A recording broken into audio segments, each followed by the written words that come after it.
Hi, എല്ലാവർക്കും gallery വേൾഡിൻ്റെ വിഷ്ണുശാലിനിയുടെ പുതിയ എപ്പിസോഡിലേക്ക് സ്വാഗതം. അങ്ങനെ യാമിനി എന്നങ്ങ് ഉറക്കി വിളിക്കുമ്പോൾ എന്താ ശാരദാമ്മ ഇങ്ങനെ ചോദിക്കുകയാണ് യാമിനി. അന്നേരം മോൾ ഇങ്ങനെ താലിയെക്കുറിച്ചൊക്കെ നിസ്സാരമായി സംസാരിക്കുന്നത് കേട്ടപ്പോൾ ഒരു വിഷമം എന്നിങ്ങനെ ശാരദാമ്മ പറയുകയാണ്. അന്നേരം അതൊക്കെ ജനറേഷൻ ഗ്യാപ്പിൻ്റെ പ്രശ്നങ്ങളാണ്, ഞാൻ എന്തായാലും പോകുന്നു, സമയമില്ലാന്നും പറഞ്ഞ് യാമിനി അങ്ങ് കാറി കയറി പോകുന്നുണ്ട്, യാത്രയൊക്കെ പറഞ്ഞിട്ട്.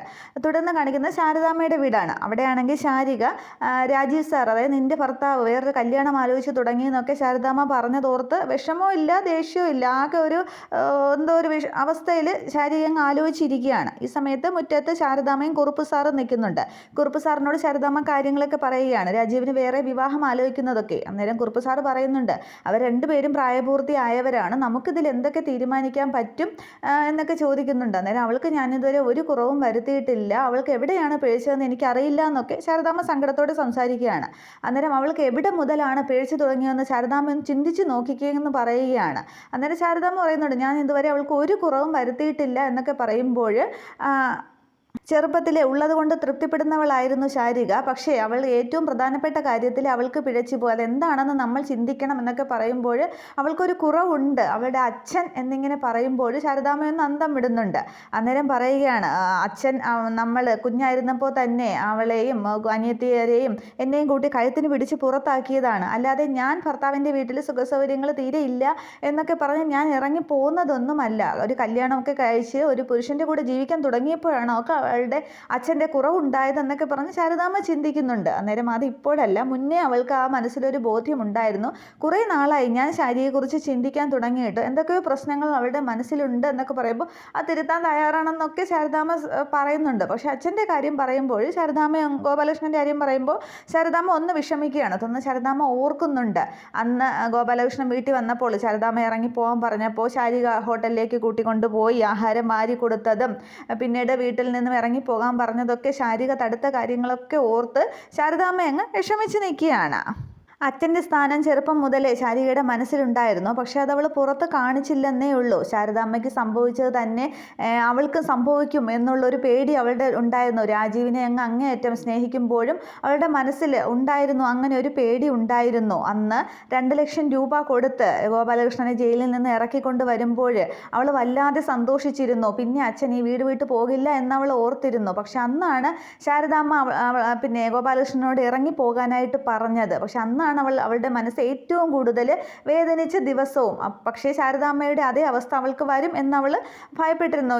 പിന്നെ കൃഷ്ണൻകുട്ടിയും വിജയലക്ഷ്മിയും ഒക്കെ ചേർന്ന് അതിന് ശ്രമിച്ചപ്പോഴും അവൾ പരമാവധി പിടിച്ചു നിന്നു. പക്ഷേ ഗോപാലകൃഷ്ണനെ അന്ന് ശാരദാമ്മ ഇറക്കിവിട്ടപ്പോൾ അന്നായിരിക്കും അവൾ ഏറ്റവും കൂടുതൽ മനസ്സിലാക്കിയത് തൻ്റെ ജീവിതത്തിലും ഇതായിരിക്കും സംഭവിക്കാൻ പോകുന്നതെന്ന്.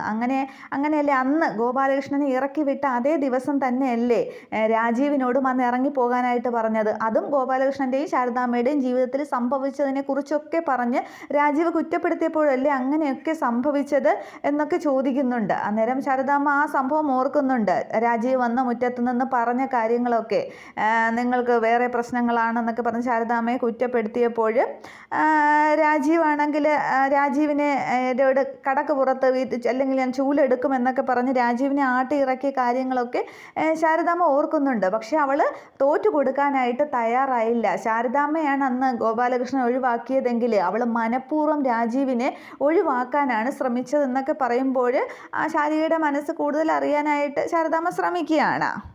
ശാരദാമ്മയെ പോലെ ഒരു ജീവിതം തന്നെയാണ് അവൾക്കും വരാനിരിക്കുന്നത് എന്ന് അവൾ എന്തായാലും അന്നേ ഉറപ്പിച്ച് കഴിഞ്ഞിരുന്നതാണ്. അതുകൊണ്ട് അതിനുശേഷമുള്ള സംഭവങ്ങളൊന്നും ശാരദാമ്മ ഓർത്തു നോക്കി. തനിക്ക് രാജീവിനെ കിട്ടില്ല എന്നും മറ്റൊരു ശാരദാമ്മയാണ് താനും എന്നൊക്കെ അവൾ മനസ്സിൽ ഉറപ്പിച്ചപ്പോൾ അതിൻ്റെയുള്ള പ്രതികരണങ്ങളും വിശേഷങ്ങളും ഒക്കെയാണ് പിന്നെ നമ്മൾ അവളിലൂടെ കണ്ടത് എന്ന് പറഞ്ഞപ്പോൾ ആ രാജീവിനെ അന്ന് അടിച്ചതും അന്ന് വേണ്ടാതീനമൊക്കെ പറഞ്ഞതുമൊക്കെ അങ്ങ് ശാരദാമ്മ ഓർക്കുകയാണ്. തുടർന്ന് ശാരിക സ്വത്ത് ചോദിച്ചതും ഗോപാലകൃഷ്ണനുമായി ചേർന്ന് ഹോട്ടൽ തുടങ്ങിയതും അതിന് തീയിട്ടതും പിന്നീട് കുടുംബശ്രീ ശാരദാമ്മ തന്നെ വിട്ടുകൊടുത്തതും എല്ലാ സംഭവങ്ങളും ഇങ്ങനെ ശാരദാമ്മ അങ്ങ് ഓർക്കുകയാണ്. തുടർന്ന് ശാരദാമ്മ പറയുകയാണ്, സാറ് പറയുന്നതൊക്കെ എനിക്ക് മനസ്സിലാവുന്നുണ്ട്, പക്ഷേ ഇതിനുള്ള പോംവഴി കൂടി സാറൊന്ന് പറഞ്ഞു തരണമെന്ന്. പ്രശ്നവും പരിഹാരവും ഒന്ന് തന്നെയാണ് ശാരദാമ്മേ, അച്ഛൻ എന്നിങ്ങനെ കുറുപ്പ് സാറങ്ങ് പറയുകയാണ്. അന്നേരം ശാരദാമ്മ ഇങ്ങനെ അന്തം വിട്ട് കണ്ണൊക്കെ ഇങ്ങനെ വിടർന്ന് നോക്കിക്കൊണ്ടിരിക്കുകയാണ്. അത്രയും പറഞ്ഞ് കുറുപ്പ് സാർ അവിടെ നിന്നങ്ങ് ഇറങ്ങുന്നുണ്ട്. അതുകൊണ്ട് ഗോപാലകൃഷ്ണനെ കൊണ്ടുവരണമെന്നാണ് കുറുപ്പ് സാർ അവിടെ ഉദ്ദേശിക്കുന്നത്. തുടർന്ന് കാണിക്കുന്നത് വിഷ്ണുവിൻ്റെ 5 സ്റ്റാർ ഹോട്ടൽ ഉദ്ഘാടന ദിവസമാണ്. എല്ലാവരും വന്നിട്ടുണ്ട്. ഹോട്ടൽ നന്നായിട്ടൊക്കെ അലങ്കരിച്ച് ഒരു നല്ല ഒരു ഗ്രാൻഡ് 5 സ്റ്റാർ ഹോട്ടലൊക്കെ കാണിക്കുന്നത്. കോൺഫറൻസ് ഹാളും ബർത്ത്ഡേ പാർട്ടിക്കുള്ള എല്ലാം, പിന്നെ റെസ്റ്റോറൻറ്റ്, റൂം, AC റൂം എല്ലാം ഒക്കെയുള്ള ഒരു ഗ്രാൻഡ് റെസ്റ്റോറൻറ്റ്. തുടർന്ന് ശാലിനിയുണ്ട്, വിഷ്ണുവുണ്ട്, സത്യഭാമ, അർജുൻ, പ്രീതി, രാഘവൻ നായർ എല്ലാവരുമുണ്ട്. തുടർന്ന് ഓട്ടോയിൽ ശ്യാമ എത്തുന്നുണ്ട്. അന്നേരം ശ്യാമയെ ശാലിനിയോട് സ്വീകരിക്കുകയാണ്. പ്രീതി കുഞ്ഞിനെയും കൊണ്ട് അർജുനുമായിട്ട് സംസാരിക്കുന്നു. എല്ലാവരും ഒരു സന്തോഷം മൂഡ്.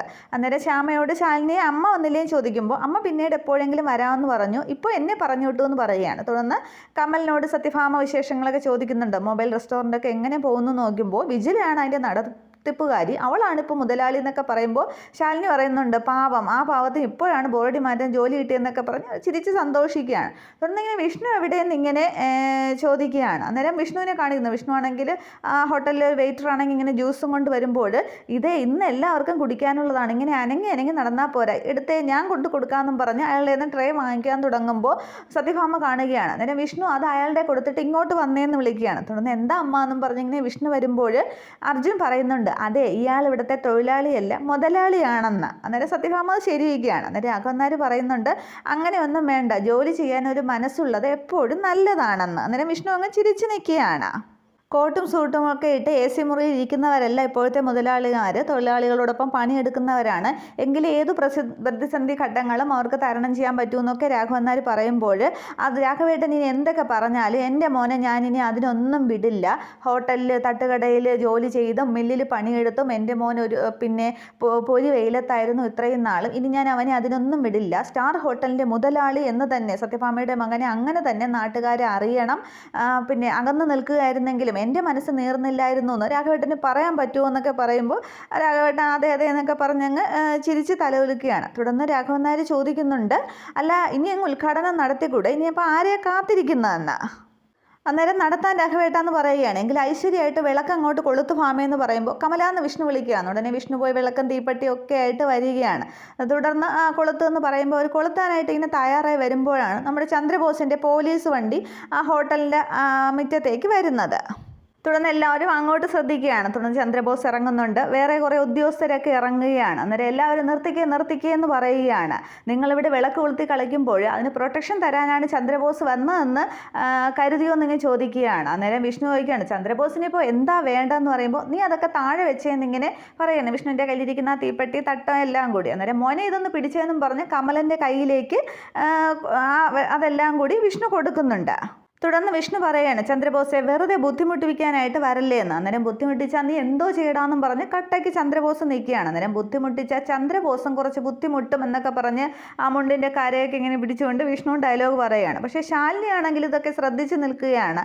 ശാലിനി എന്തോ മനസ്സിൽ കണ്ടിട്ടുണ്ടെന്നാണ് തോന്നുന്നത്. തുടർന്ന് വിഷ്ണുവിൻ്റെ അടുത്തേക്ക് ശാലിനിയും ചെല്ലുന്നുണ്ട്. അന്നേരം ചന്ദ്രബോസ് ഇപ്പോൾ നമുക്ക് കുറച്ച് തിരക്കുണ്ടെന്ന് സത്യഭാമ പറയുകയാണ്. ഞാൻ എൻ്റെ ജോലി ചെയ്യാനാണ് വന്നത്, അത് തടസ്സപ്പെടുത്തരുതെന്ന് പറയുകയാണ്. അന്നേരം എൻ്റെ മകൻ്റെ ഹോട്ടലിൻ്റെ ഉദ്ഘാടനമാണ് നടത്താൻ പോകുന്നതെന്ന് പറയുമ്പോൾ നിങ്ങളുടെ വിളക്ക് കൊളുത്തി എന്തോ നാടകമാണ് കളിക്കാൻ പോകുന്നതെന്നൊക്കെ ചന്ദ്രബോസ് ചോദിക്കുകയാണ്. അന്നേരം മകൻ്റെ ഹോട്ടലിൻ്റെ ഉദ്ഘാടനമാണെന്ന് പറയുമ്പോൾ ദേ ഈ നിൽക്കുന്നത് തന്നെയല്ലേ നിങ്ങളുടെ മകൻ എന്നിങ്ങനെ വിഷ്ണുവിനിങ്ങനെ അടിമുടി ചൂണ്ടി പറയുമ്പോൾ ഡാ എന്നും പറഞ്ഞിങ്ങനെ വിഷ്ണു വിരൽ ചൂണ്ടുകയാണ്. അന്നേരം വിഷ്ണു വേണ്ടാന്നിങ്ങനെ സത്യഭാമ പറയുമ്പോൾ വിഷ്ണു വിരൽ അങ്ങ് താക്കുന്നുണ്ട്. നിങ്ങളിവിടെ എന്തോന്നാണ് നടത്താൻ പോകുന്നതെന്ന് വീണ്ടും ചന്ദ്രബോസ് ചോദിക്കുമ്പോൾ എന്താ ചന്ദ്രബോസെ നിങ്ങളുടെ പ്രശ്നമെന്ന് അർജുൻ ചോദിക്കുകയാണ്. അന്നേരം നിങ്ങൾ നടത്താൻ പോകുന്ന ഈ ഹോട്ടലിന് ലൈസൻസ് ഇല്ല വക്കീലേ എന്നിങ്ങനെ പറയുകയാണ്. ലൈസൻസ് ഇല്ലാതെ ഒരു ഹോട്ടൽ നടത്താനായിട്ട് ഈ ചന്ദ്രബോസ് സമ്മതിക്കില്ല എന്നും പറഞ്ഞ് ചന്ദ്രബോസ് അങ്ങ് അഹങ്കാരത്തോട് നിൽക്കുകയാണ്. അന്നേരമാണ് വിഷ്ണുവും ശാലിനിയും സത്യഭാമയും രാഘവൻ നായരും എല്ലാവരും ഇങ്ങനെ അന്തം വിട്ട് നിൽക്കുകയാണ്. അന്നേരം സത്യഭാമ മുന്നോട്ട് വരികയാണ്. ലൈസൻസ് ഇല്ലെന്നോ, ലൈസൻസോടുകൂടി പ്രവർത്തിച്ചിരുന്ന ഹോട്ടലാണല്ലോ ഇതെന്ന് പറയുമ്പോൾ ഇന്നലെ വരെയുള്ള കാര്യമല്ല ഞാൻ പറഞ്ഞത്, ഇന്നത്തെ കാര്യമാണ് ഞാൻ പറഞ്ഞത്. നിങ്ങൾക്ക് സംശയമുണ്ടെങ്കിൽ ദേ ഇവരോട് ചോദിച്ചു നോക്ക്, ദേ അതുമായി ബന്ധപ്പെട്ട ഉദ്യോഗസ്ഥരാണെന്ന് പറഞ്ഞ് ആ പറയുന്ന ഉദ്യോഗസ്ഥരെ ചൂണ്ടിക്കാണിക്കുകയാണ്. അന്നേരം അവർ പറയുന്നുണ്ട്, സത്യമാണ് സത്യാമ്മേ ഇതിൻ്റെ ലൈസൻസ് റദ്ദ് ചെയ്യപ്പെട്ടു എന്നാ. അന്നേരം സത്യഭാമ പറയുന്നുണ്ട്, ലൈസൻസ് ഉണ്ടെന്ന് പറഞ്ഞാണല്ലോ ശ്രീനിവാസൻ നമുക്ക് ഹോട്ടൽ വിറ്റതെന്ന്. അന്നേരം അതിന് ശേഷമാണ് ലൈസൻസ് റദ്ദ് ചെയ്തതെന്ന് അവർ പറയുമ്പോൾ അതിൻ്റെ കാരണം ചോദിക്കുകയാണ്. അന്നേരം അതൊക്കെ നിങ്ങൾ അന്വേഷിച്ചാൽ മതി എന്ന് ഉദ്യോഗസ്ഥരും പറയുന്നുണ്ട്. ലൈസൻസ് ഇല്ലാത്ത ഹോട്ടൽ ഇവിടെ പ്രവർത്തിക്കാനായിട്ട് നമ്മളും സമ്മതിക്കില്ല, അങ്ങനെയാണ് നിയമമെന്ന് പറയുമ്പോൾ ചന്ദ്രബോസ് പറയണം. അപ്പോൾ എന്തെങ്കിലും വ്യക്തി വൈരാഗ്യം വെച്ച് ചന്ദ്രബോസ് കയറി ചൊറിയാൻ വന്നതല്ല എന്ന് എല്ലാവർക്കും ഇങ്ങനെ ബോധ്യമായില്ലേ എന്ന് എല്ലാവരോടും ചോദിക്കുകയാണ്. അപ്പോൾ എല്ലാവരും കൊട്ടും കുരയും ഒക്കെ മാറ്റി വെച്ചിട്ട് ഇതൊക്കെ പൂട്ടി അങ്ങ് ഇറങ്ങിക്കുക എന്ന് പറയുമ്പോൾ ചന്ദ്രബോസ് എന്നിങ്ങനെ ദേഷ്യത്തോടു കൂടി സത്യഭാമ വിളിക്കുകയാണ്. അതേ സത്യഭാമയെ മന്ത്രിയെ കൊണ്ടുവന്ന് മകന് സ്റ്റേഷനിൽ നിന്ന് ഇറക്കുന്നത് പോലെയല്ല ഒരു ഹോട്ടൽ നടത്തിപ്പ് എന്ന് പറഞ്ഞ് ചന്ദ്രബോസ് തിരിച്ചങ്ങ് പരിഹസിക്കുകയാണ്. അതിനൊക്കെ ചില ചിട്ടവട്ടങ്ങളൊക്കെ ഉണ്ട്. ഇനിയിപ്പോൾ ഏതെങ്കിലും മന്ത്രി ചന്ദ്രബോസിൻ്റെ തലയ്ക്ക് മീതെ അങ്ങോട്ട് പറക്കാൻ തുടങ്ങിയാൽ ഇതൊക്കെ ഞാൻ ചാനലിനും മീഡിയയ്ക്കും ഒക്കെ കൊടുക്കും. അപ്പോൾ അവർ പിന്നെ അങ്ങ് കൊത്തി വലിച്ചോളും നിങ്ങളെയും ആ മന്ത്രിയെയും എന്നൊക്കെ പറയുമ്പോൾ സത്യഭാമ അങ്ങ് ദേഷ്യത്തോടെ, വിഷ്ണു ആണെങ്കിൽ കൈയൊക്കെ ചുറ്റിപ്പിടിച്ച് അങ്ങ് ദേഷ്യത്തോടു കൂടി നിൽക്കുകയാണ്. തുടർന്ന് പ്രീതി ആണെങ്കിൽ അർജുനേട്ടാന്ന് വിളിക്കുകയാണ്. അർജുനും അന്നേരം നിസ്സഹായമായിട്ട് നിൽക്കുകയാണ്. നിയമം അവരുടെ കൂടെ അല്ലല്ലോ. അന്നേരം അപ്പോൾ ഞാനും അങ്ങോട്ട് ഇറങ്ങിക്കൊള്ളട്ടെ, നിങ്ങൾ ഇനി ഒരു സാഹസത്തിന് മുതിരില്ലല്ലോ എന്നും പറഞ്ഞ് ചന്ദ്രബോസ് എല്ലാവരോടും ചോദിക്കുമ്പോൾ എല്ലാവരും ഉത്തരമില്ലാതെ നിൽക്കുകയാണ്.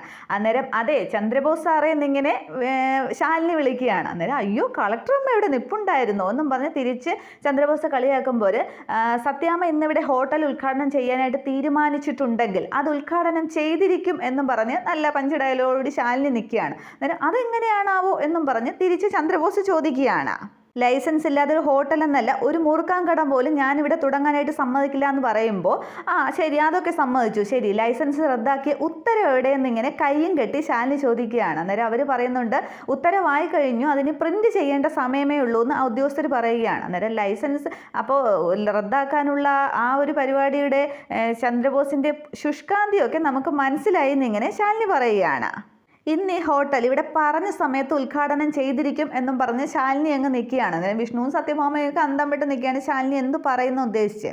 അത്രയും ആകുമ്പോൾ എപ്പിസോഡ് അവസാനിക്കുന്നുണ്ട്. അന്നേരം ചന്ദ്രബോസ് ആദ്യം വന്നപ്പോഴേ ശാലിനി എന്തോ മനസ്സിൽ കണ്ടിരുന്നു. എന്തായാലും ഹോട്ടൽ ഉദ്ഘാടനം ചെയ്യുക തന്നെ ചെയ്യും. ചന്ദ്രബോസ് അവിടെ നിന്നും തോറ്റു തൊപ്പിയിട്ട് പോവുക തന്നെയാണ് ചെയ്യുന്നത്. Okay, thank